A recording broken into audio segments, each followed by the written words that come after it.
Alright, let's see how we're progressing with the brewery.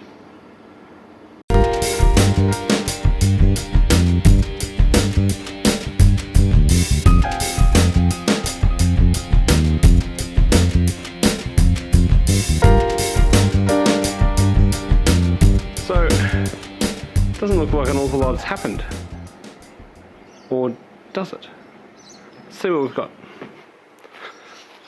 So when you guys left off, this is just a frame, but now it's all weatherboarded, and I think from back here, it kind of looks like it was always there, which was the intention.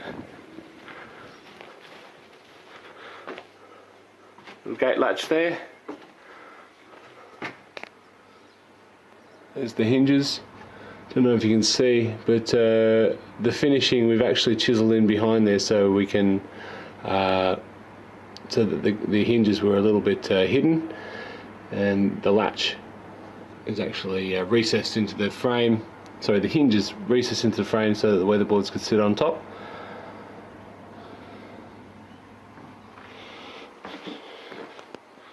So let's have a look.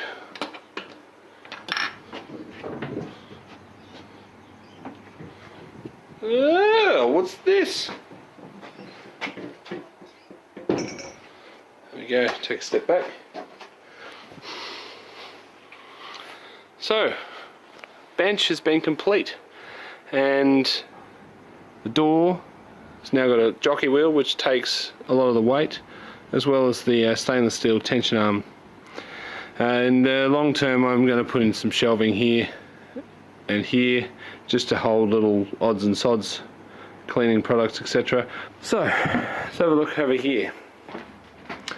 This area where the wood is, this is going to be where the fridge sits, and obviously grandfather down the bottom, Digiboil up the top. Reviews coming soon for this unit.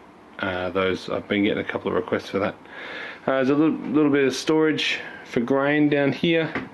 That's ale malt, base malt, and these are my 2 tubs of specialty malts.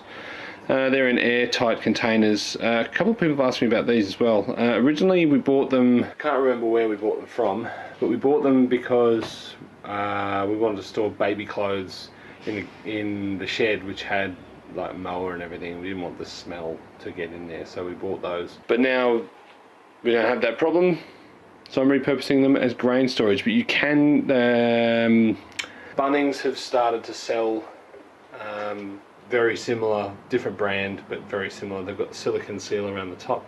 I'll leave a link in the description to those. I think they're really good for storage of grain. Stops critters getting in, and also stops them going stale. Anyway, back to this. So this height here, I'm just going to pull this out. So the idea is when I'm brewing, grandfather comes out, I can heat up all my strike water in there, go straight in, and I can sparge directly over there. And then once I'm done, I need a sink. Where's the sink? Oh, it's right here. So it's not plumbed in yet. I'm getting one of those sinks, getting one of those taps, which you can pull out so I can reach to fill this water here. We're going to draw water from, the current plan is, we're either going to tap into this water line, or there's another water line under here which is plastic, will come out under here. We're going to take power, you can't see it actually, it's conduit just here. We're going to run that all the way along here, behind those pipes, behind that, under the floorboards. This is why I've got the floorboards up here. All the way along under the weatherboards on the brick to about here. Then I'm going to dig a big trench across here, and we're going to come out back here behind the fridge and mount some power points up here, sort of a safe distance away from the water, and we can still get to everywhere.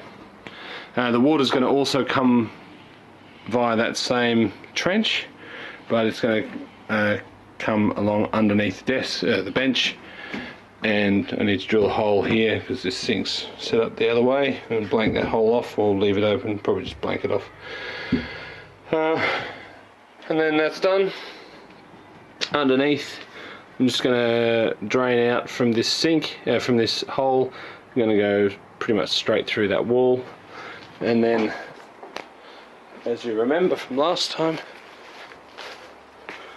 we've got the drain out here, which will go all the way down there.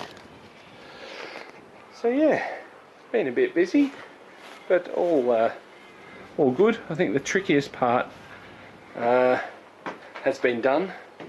While I'm doing the wiring and the water stuff, I think it's going to be fiddly. I don't think it's going to be tricky, apart from maybe digging the trench. That's going to be a pain. But anyway, I might put a little montage of some footage that I filmed throughout the whole process at the end, just so you can see how I did things. I thought one big sort of video might be a little easier. If you have any questions about what I did, let me know and I will do my best to answer them down below. So yeah, until next time, hopefully the next time you see an update on this video, we'll have water and power.